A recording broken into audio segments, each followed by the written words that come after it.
দশম গ্রেড সহ ৩ দফা দাবি আদায় ও শাহবাগে পুলিশি হামলার প্রতিবাদে দেশের সব সরকারি প্রাথমিক বিদ্যালয়ে আজ থেকে অনির্দিষ্টকালের কর্মবিরতি শুরু করেছেন সহকারী শিক্ষকরা।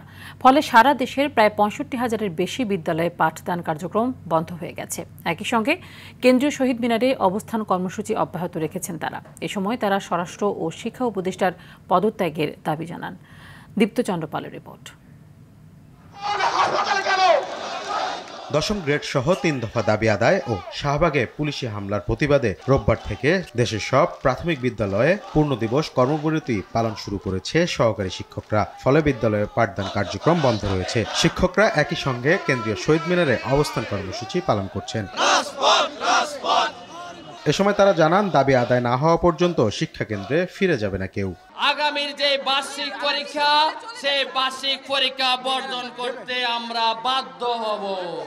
এটা আন্দোলন করেছে, তাইতে যদি সে উপদেষ্টার আসনে বসতে পারে, তাহলে আমরা পরীক্ষা দিলাম, আমরা ভাইবা দিলাম, আমরা মাঠ পর্যায়ে কাজ করছি, তাহলে তাদের চেয়ে আমাদের অভিজ্ঞতাও অনেক বেশি। আমরা রাজপথে বসে আছি। তাদের যৌক্তিক দাবি আদায়ের আন্দোলনে পুলিশের লাঠিচার্জ ও শিক্ষা উপদেষ্টার বক্তব্যের জেরে তারা স্বরাষ্ট্র ও শিক্ষা উপদেষ্টার পদত্যাগের দাবি জানান। কেন শিক্ষকদের উপরে এত কাদা ছড়াছড়ি, কেন পানি, টিয়ার শেল, গ্রেনেড হামলা করা হয়, কেন সাউন্ড গ্রেনেড দিয়ে শিক্ষকদেরকে হতাহত করা হয়? মাননীয় স্বরাষ্ট্র উপদেষ্টা এবং প্রাথমিক ও গণশিক্ষা উপদেষ্টা আমরা পদত্যাগ চেয়েছি। আর সারা বাংলাদেশ থেকে শিক্ষকরা আসতেছে, বিদ্যালয়ে কর্মসূচি চলবে, দাবি আদায় না হওয়া পর্যন্ত আমরা শহীদ মিনারে থাকব।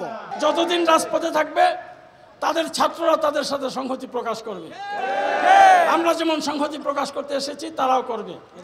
পরিণতি খুব খারাপ হয়ে যাবে। শুধু ঢাকায় নয়, সারা দেশে ৩ দফা দাবি আদায়ে সব বিদ্যালয়ে কর্মবিরতি পালন করছে শিক্ষকরা। তাদের কর্মবিরতির ফলে ভোগান্তিতে পড়েন শিক্ষার্থী ও অভিভাবকেরা। যারাই মারছে তারাও তো সেই শিক্ষা প্রতিষ্ঠান পার করে এসেছে, তারা তাহলে তাদের শিক্ষকদেরকে কোনো কালেই সম্মান করেনি। শিক্ষকদেরকে লাঠিপেটা করার কারণে কেন্দ্র থেকে ঘোষিত হয়েছে কর্মবিরতি। প্রাথমিক শিক্ষা অধিদপ্তরের তথ্য বলছে, দেশে মোট সরকারি প্রাথমিক বিদ্যালয় আছে ৬৫,৫৬৭টি। সরকারি প্রাথমিক বিদ্যালয়ে ভর্তি হওয়া মোট শিক্ষার্থী ১ কোটির মতো। দীপ্ত চন্দ্র পাল, RTV, ঢাকা।